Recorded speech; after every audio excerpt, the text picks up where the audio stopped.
welcome everybody to the Football 360 show, the fastest hour of talk football wise on the planet.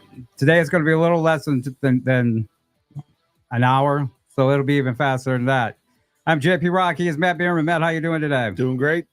Awesome. We're right here, man. Everything is as it is going to be as far as football season goes. Yes. You got the Jamborees coming up. You got Mizzou starting this weekend.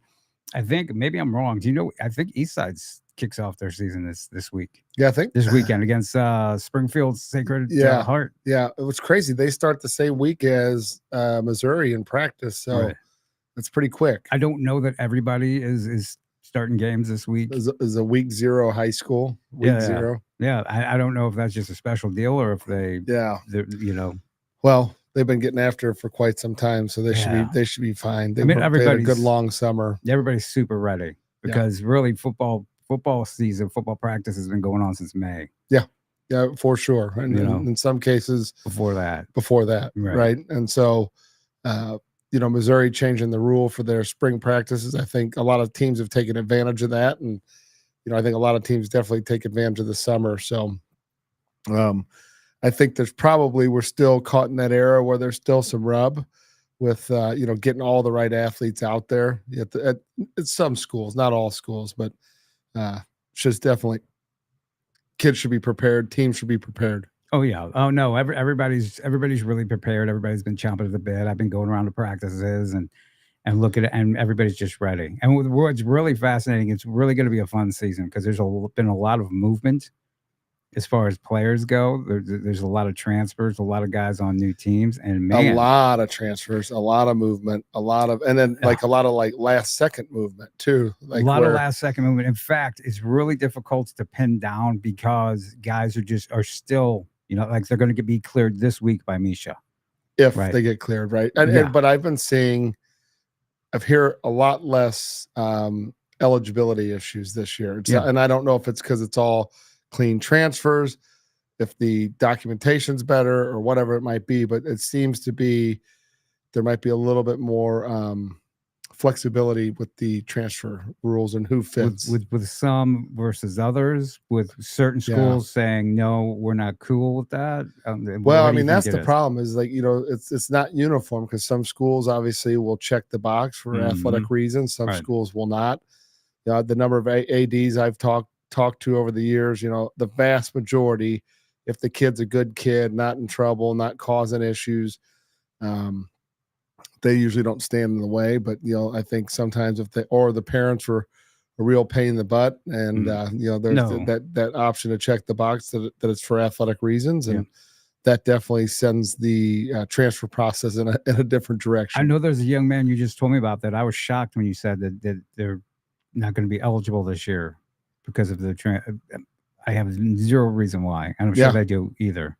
Right. And I think then there's an appeals process, so they can go through that and potentially, but that can be like most of the season. Cause I remember seeing some kids who appeal process and they get to play like maybe 1 or 2 games at the end of the season. So, an interesting one is Jason Wiley. So he was at CBC. Yeah. He left, he withdrew from school, went to East St. Louis. Then found out with how the withdrawal process or whatever happened, he was ineligible and he's in a different state, which that's new for me. That one, yeah. With local kids, if someone moves to another state, usually there's a little talking cleaner. About to Illinois, to Illinois. Yeah. It's a little cleaner if that happens. But there was an issue with it, and they found out. At least they found out in time, and now he's going to a prep school on the East Coast. Right. Which I'm trying to think of the name. Connecticut. I think it's St. Thomas. St. Thomas More. Yeah. Yes.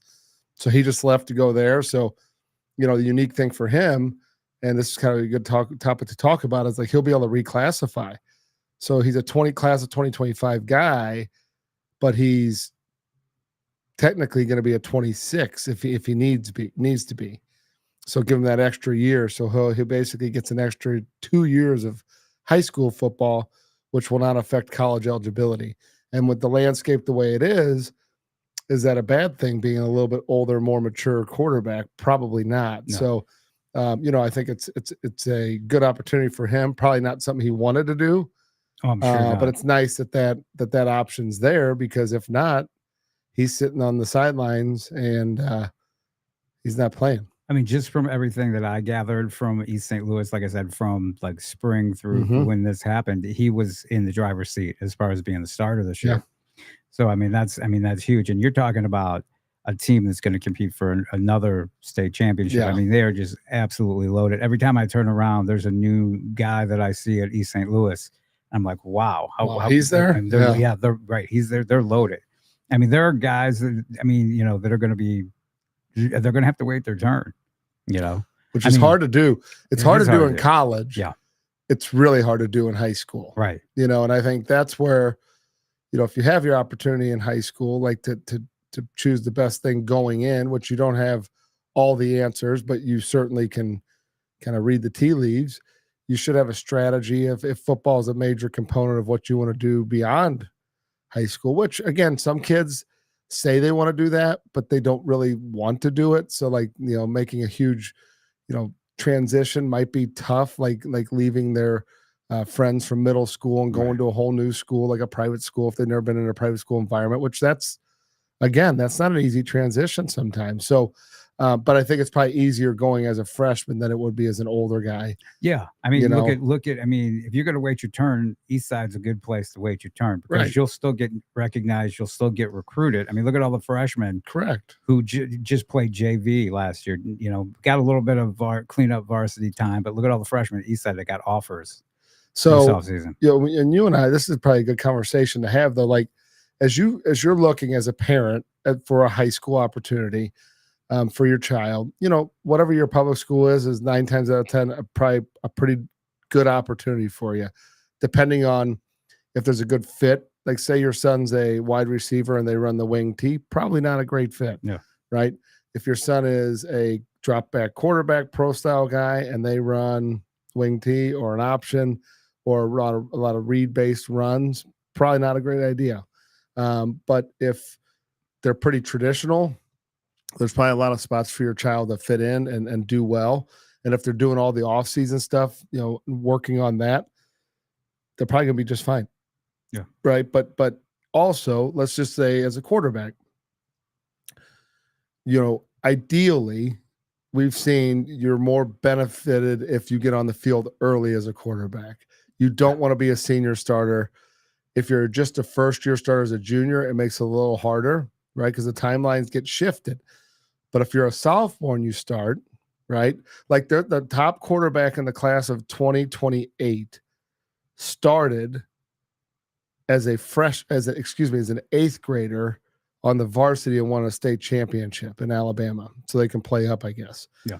So he won a state title. He is now and I watched the film. The kid's good, but he also had like a bunch of animals, like just studs running around catching the ball for him. Yeah. And who knows, will he have those kids the rest of his career? Maybe they were just seniors and they needed a young guy just to flip it out to him.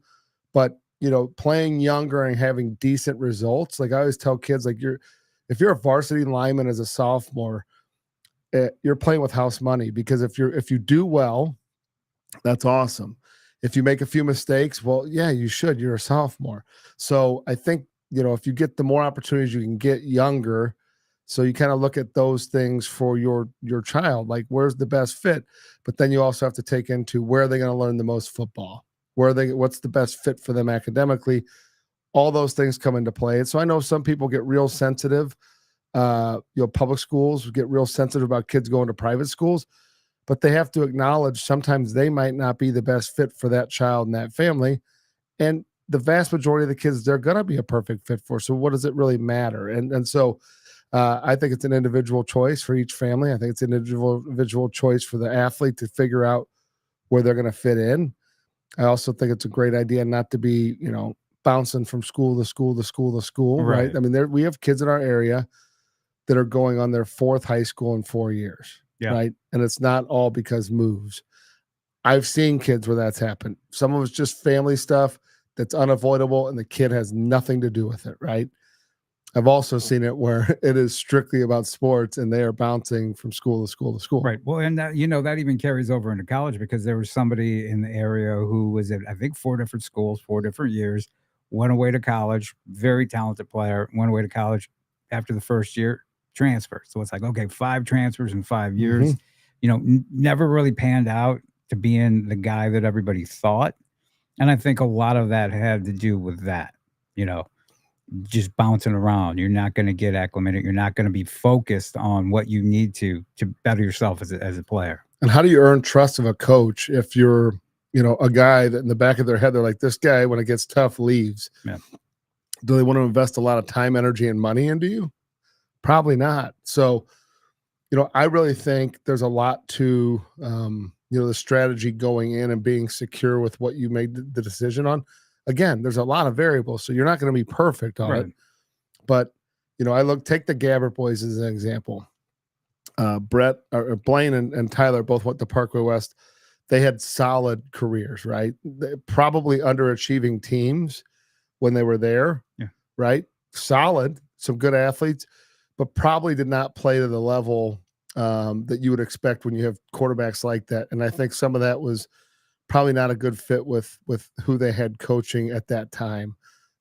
Good guys, but very few teams are equipped to have a 5-star quarterback on their team and all the things that come with that, right? Especially that day and age when it was kind of a new thing. And then Tyler had a great experience, but then you take Brett, and Brett goes to CBC, and you talk to the Gabbert family after that, which they were, the dad and the uncles all went to West. Blaine and Ty went to West, and then Brett goes to CBC. And kind of sight unseen, he went there.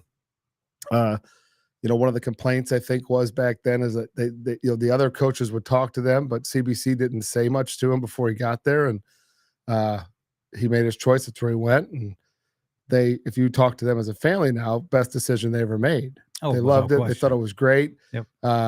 It was not an easy path right out of the gate, but I think they figured out real quickly that he was a dude. Yeah. He started as a sophomore. I mean, I can tell you right now that having watched all of them as an 8th grader, I could tell that Brett was the best of the brothers as far as just being a pure quarterback and the entire he had the totality the of his skills. Not 6'5", 230, right. That kind of level of athlete, but all 3 quarterback skill, wicked arms, level. all 3, like top 1% arms, like all 3 of them.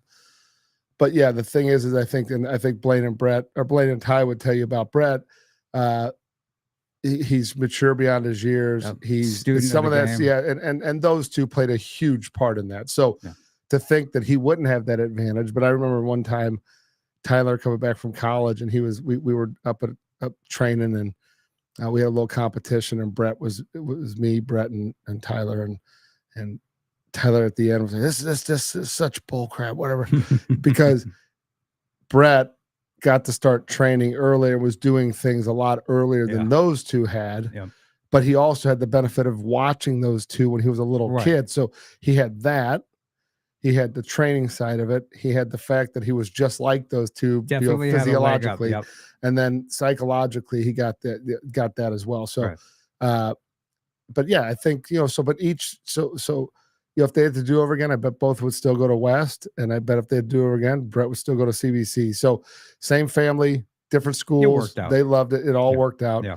I think people got to be viewing their choice. You got to do your homework and don't go in blindly. And also don't just go to a place because all your friends are going there. Yeah. And we see that each year. There's a scoop of the day, the scoop of the year, if you will, like, oh, hey, this is the flavor of the month. We're going to go to this private school, and we'll clump a group of kids in. But what a lot of those people aren't looking at is, what was the class ahead of you like? Right.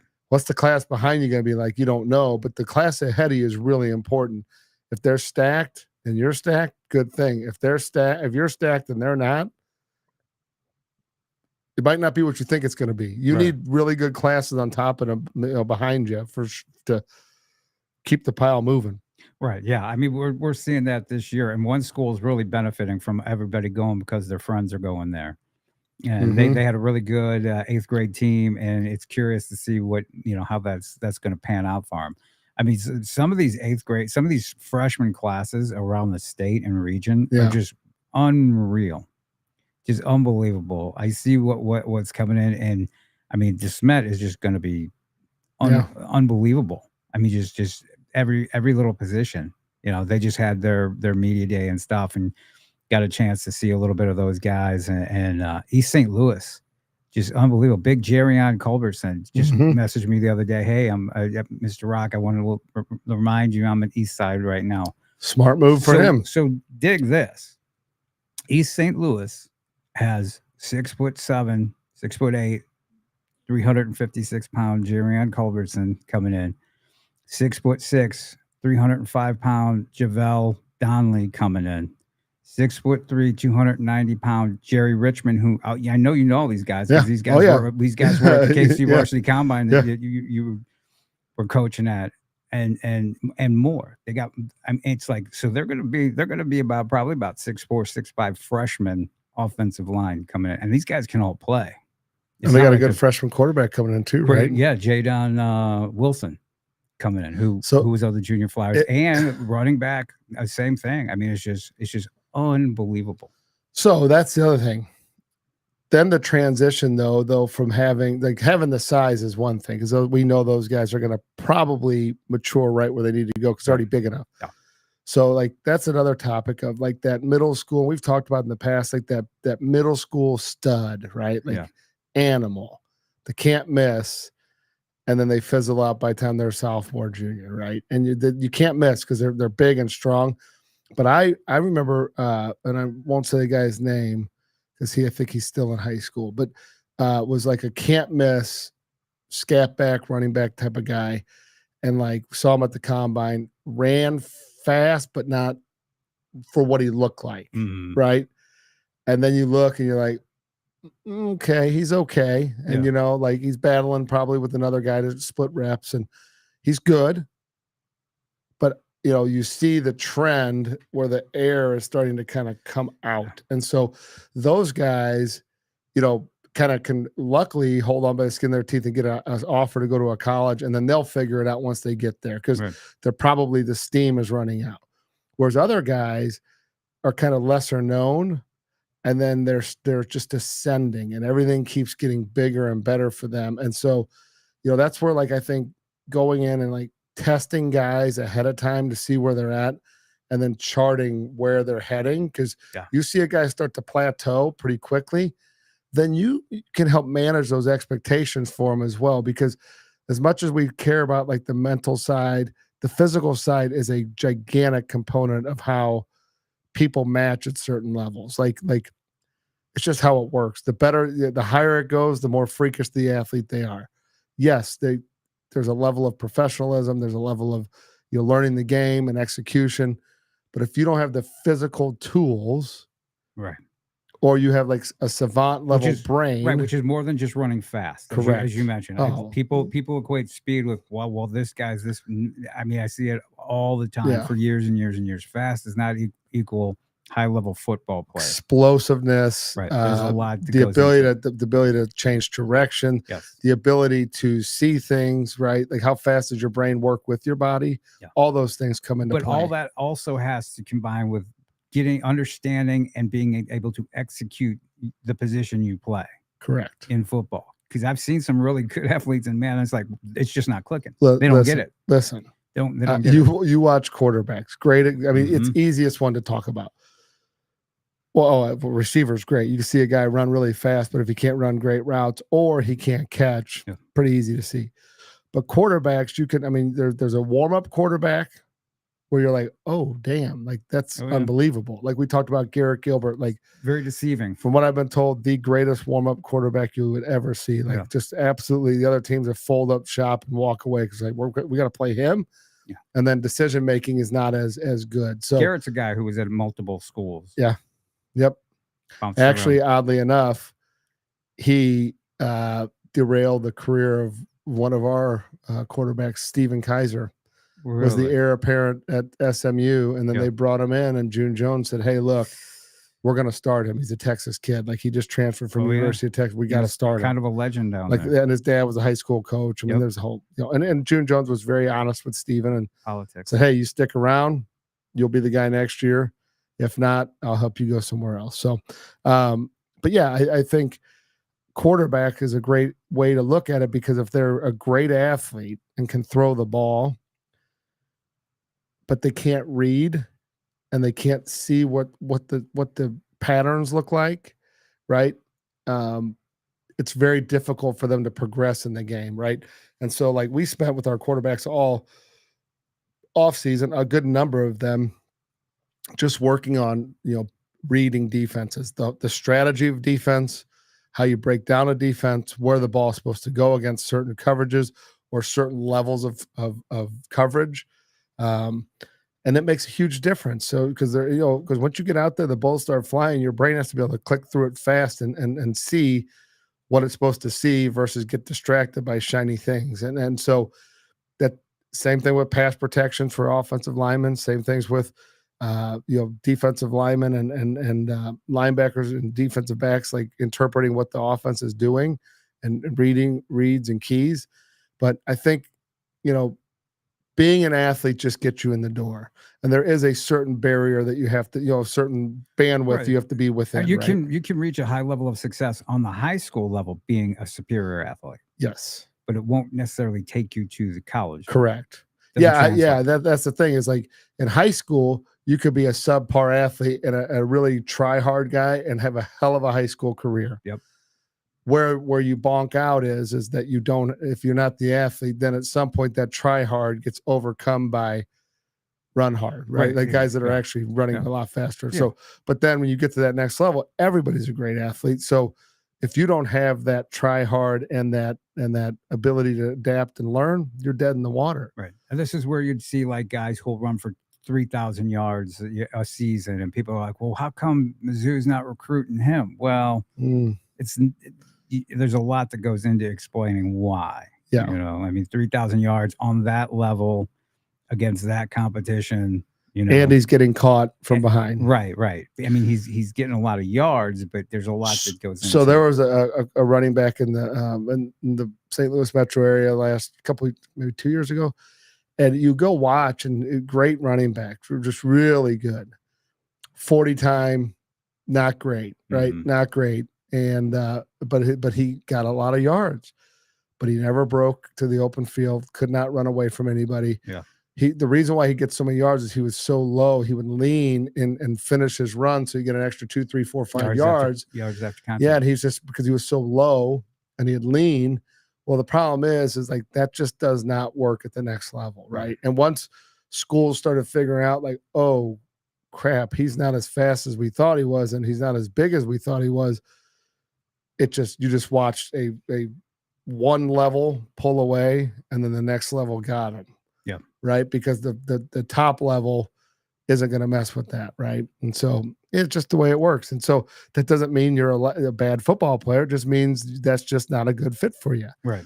And, but yeah, I think, looking at, we're talking about Mizzou, that's going to be really interesting to see how that shows. I mean, I was talking with Brady Cook the other day, and he divulged pretty pumped. He said they had a great camp. I think camp ended yesterday. They did, yeah. And said what best camp he's ever had, which I would not be shocked by that. Yeah. His mindset and his body going in were really good. And he just said that they're just feeling really good about it, feeling real good about the season. So I think it should be fun. I think Murray State's a good opener, right? And get down there and, iron out the kinks. Yeah. I mean, some of these teams, like going straight in, like a Georgia, Clemson, I mean, somebody's getting their season ruined right out of the gate. And to me, I have a good idea who it's going to be. Yeah.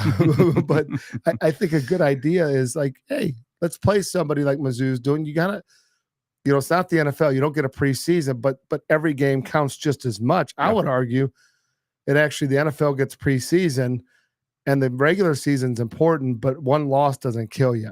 In college football, you cannot afford a bad game or a loss. Like, you just can't. Like, you can't. Based on their schedule and what I've seen from preseason, they should pretty much duplicate. They have a chance to duplicate what they did last year. They do that. They are rolling. Especially with they are to a certain level. I mean, it's interesting. Another high level recruit picked, didn't pick Mizzou. in the area, and I'm curious if they're ever going to be able to fix that. What's going on with that? But the local guys who are going up there, the Marquise Grayfield, the Williams Ramirez, the Jakai Langs, the Nicholas Deloche, Yeah. right, from Cahokia. He's pulled ahead, even, or I think a little ahead of Toriano Pride, transfer from Clemson. I heard. So what's funny is he got offered at Lindenwood. I was standing right there when it happened. Bush Hamden actually offered him, and they offered him as just an athlete. Yeah, and was just watching him run. He caught a ball. I remember watching him catch the balls and the far unbelievable athlete. Yeah, right corner of the end zone. He catches the ball. Little known guy, but they just watched him run. They brought him up for another camp like the next day. Offered him, but I think it was just offered. Hey, let's just get you there as an athlete and see what you do. And then it's interesting you say that. I had heard, I guess, a week or two ago, talking to a guy that's kind of in the know. He was like, "Yeah, he might end up being a starting corner." Yeah, that's what I understand is he's going to be the starter. I mean, I know that they're both getting reps with the one, but Nick doing a little bit better from what I've seen with it. Because he's a redshirt freshman, right? Redshirt freshman. He's bigger. I would dare say a little faster. I mean, just an unbelievable athlete. Local guys, and so Mizzou might not be getting this star, the 4 or 5 star, if you want to go by recruiting fan site rankings, guys, but they're getting the guys, right? The guys who I think are overlooked, local guys. Marquise could have played anywhere, and he pretty much had big time offers around the country. Yep. Jakai Lang. Another guy, little undervalued guy, Marvin Burks. I mean, it came down to Ole Miss and Mizzou. I mean, he's going to be. I think he's stepped up. He's going to be a starter. That's crazy. As well. Josh Manning out of Lee Summit. Just unbelievable. I mean, just a perfect compliment to Burden. Yeah. Hey, think about Brady Cook. What, 3-star? He's got to be 3-star. Right. Like, come on. And now he's a starter in the SEC. I mean, that's where we laugh about the star system, because at the end of the day, like, it only means so much, right? It means a lot to somebody, but nothing to those really in the know. Right. But let's be honest, a kid gets a 4 or 5-star rating coming out of high school. It's an instant payday. Yeah. I mean, they are now getting paid off of those stars, right? Which is crazy because, I'm sure there's a whole strategy behind all that, but I would guess there's a lot of people getting paid a lot of money. Yeah. I mean, just crazy money. And like with anything else, stuff like that, I think a lot of guys are getting overpaid. I think certain schools and certain guys are just offering money. In fact, I heard something about an offensive tackle. I don't believe it was you. I believe it was somebody else I was talking to. Georgia Tech offered. I heard the same thing. What was it? Like $2 million? 1.2? Yeah, well over $1 million. Oh, well over $1 million. And he decommitted, or not? He committed. He was going to another, Power 4, juggernaut, that's and he one decided to go to player Georgia Tech and an offensive tackle. Yeah, how is that going to elevate your team? But it's funny. I was talking to a guy about the guy at SMU. There's a guy so this guy I was talking to is actually a well-to-do guy himself, but he's not a big college football guy. And we were talking about, what is the motivation of these people to pay into these collectives when there's really no return on investment? Like, you don't make money back. It's either it's a donation, I guess, however they're doing it. But these guys are literally giving millions of dollars. But the guy, I don't remember the guy's name, but he's an SMU alum. They were there when the death penalty happened with SMU. And he has basically pledged, it's like 45, 50 million a year. Yeah. And he's paid for them to go to the ACC. It's right. It's like trying to buy your way into heaven. Can't take it with you, I guess. So, let me tell you something. I know people who are like diehard fans, right? Yeah. Of schools. And 100%. They're like, I just want to see him win a national championship before I die. And I'm like, okay, you better have a second thing that you want to see before you die. Yeah, right. Because certain schools just ain't gonna happen. Yeah, it's just, I mean, but here's the deal. Let's fast forward 5 years. Let's see what this college football playoff shakes out as. Because if it turns out like something like the basketball tournament, which I don't see happening with Cinderella stories, because it's going to be a controlled mass of teams that get into it. I think there's a lot more at stake money wise. So they're going to make sure they scratch each other's backs. But it'll be interesting to see. But I don't know. So, You but hey, go ahead. No, I'm just gonna say again, though, again, those kinds of people, the I want to see my team win before I die, willing to throw away millions of dollars on a Yeah. school.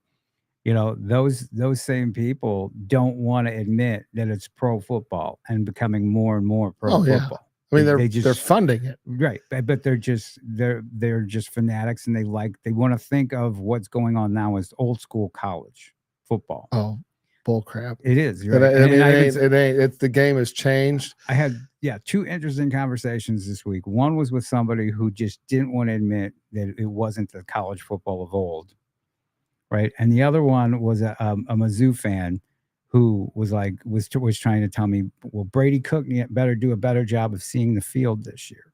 Oh, okay. I'm like, what? What? So well, he's a career 70% guy. I mean, hey, you don't got to tell me. I just found it interesting. I hope there's less of those people out there. You know what I mean? Don't worry. They're waiting in the wings. They're waiting in the wings, and it's the same fools that the year prior.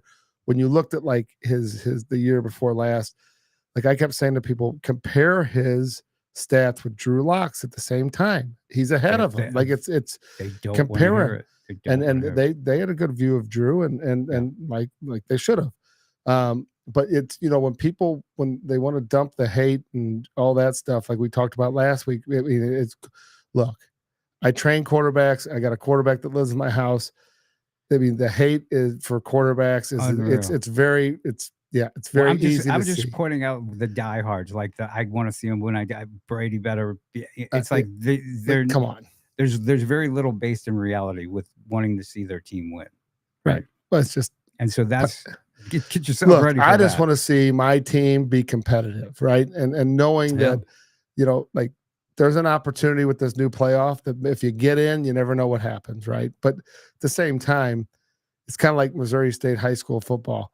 You know who the teams are that are going to end up most likely in the 6A or 5A state championship. Below that, sometimes it changes, but even at those levels, you kind of know by looking like, oh, here's the top guys, here's the top guys. So, what separates those guys? Usually it's their talent base, and their coaching is obviously a good component of that too. But, as we transition to high school football, the one thing I wanted to talk about is probably the most ignored topic of high school football. And, some teams do a good job, but I would say the vast majority probably don't. It's in-season lifting. It's in-season working out, right? And what are you doing to stay fast, right? You decondition 9 times out of 10 in season. Like it's pretty bad, right? So what do you do from a team perspective to keep those guys going? A lot of it's your tempo of practice. A lot of teams have gotten away from that, the old let's bury them, run them as hard as we can, and gotten kind of smart about it. But there's still guys that are, training them like they're cross country runners, and they're not, sprinters, right? So, but high school age kids, boys playing football, minimum 2 to 3 days a week should be lifting. I think that's the biggest shock when you get to college is how much lifting and working out takes place during the season. Mm-hmm. Like it's a huge component, and taking care of your body and getting the body to peak on game day, all those things are really critical. And I think that kids need to focus on that. I think it's an area of need. If your team isn't doing it, you should do it. Well, you're younger, you recover quicker, right? And you need to maintain what you've built in that off season. Well, yeah, you worked 8 months for it. You're going to let it die. Yeah. Right. Because just then that's exactly how it does it. If you take the time off. Well, yes. And just because you're playing the sport does not mean you're getting in condition. Correct. This is what totally you worked out for. So you need to keep focusing on that, right? Yep. So there needs to be some high velocity sprints throughout the week. There needs to be a focus on just taking care of your body, right? From a sleep and a nutrition and a rest component. A nutrition and a lifting regimen. That has to happen. Now you have school to contend with.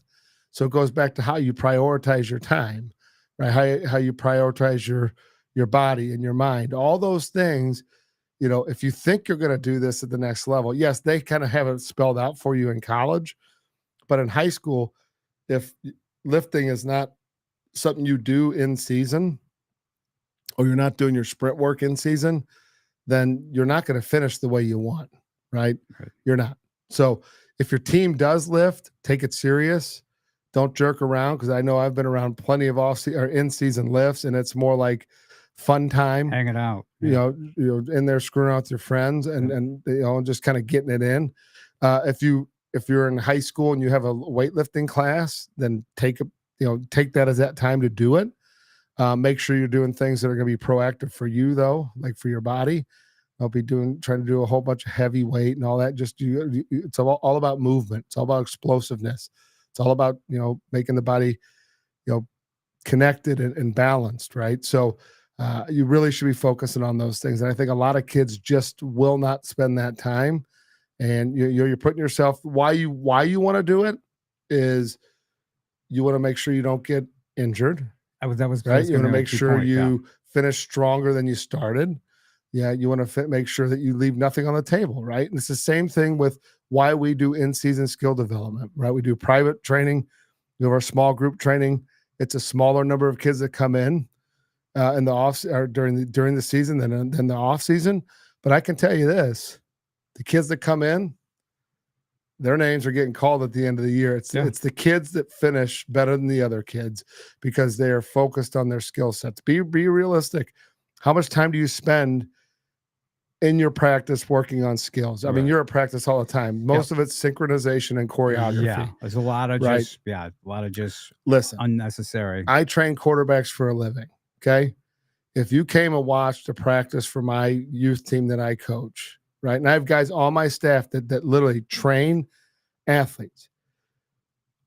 10 to 15 minutes of practice is all we're giving them, right? And quarterbacks mostly just warming up. And once they get through the warm up and do that mechanical phase, the rest of it's, you know, throwing routes on air, throwing 7-on-7, throwing 1-on-1s. I mean, stuff like that, working on handoffs, meshing, you know, with the backs, all that stuff. A lot of walkthrough stuff. Yeah. And then teaching and learning. And so I think, you know, if you competitive advantage, if you want to get better, you're a high school guy, take care of your body from a lifting perspective, right? And your running perspective in season, and know you're not doing enough in practice. Then if you're a middle schooler, it's more about, you know, your sleep, your eating, hydration, and making sure you're doing the running side of it, right? And your body should push-ups, sit-ups, and body weight stuff. So your body is starting to not deteriorate during the season, right? You're going to get banged up. You're going to get injuries. You're going to get hurt. All those things happen during football. You lessen the chance of that if you are lifting there and getting all the proper sleep and stuff that you need. And if you're honing your skills on a weekend, like say you come in on a Sunday and you just work on just your skills and get back to yourself. I know there's some antiquated coaches that would view that as very selfish of the player to go work on their skills. I would argue it's the most team-oriented activity you can do. Because you're going to go back to your team better and sharper. The coaches that don't want to win don't hold that view. Yeah, right. Because they want their guys trained up and skilled. Right. Why not? And so you go in there and there's that confidence, that air of confidence that you've done what you needed to do. And then you can work on things that you could take directly back to practice and you're ready to go. Yep.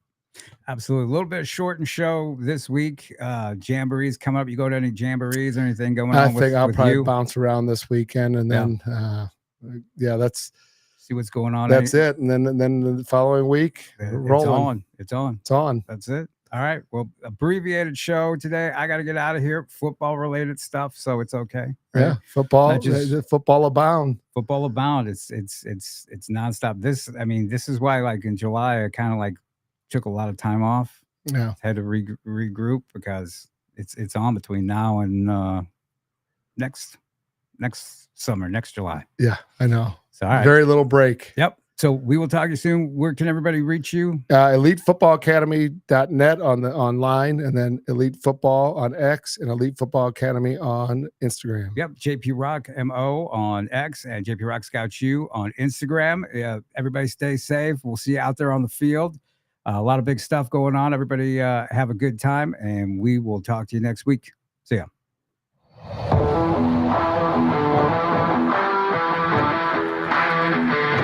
Hey,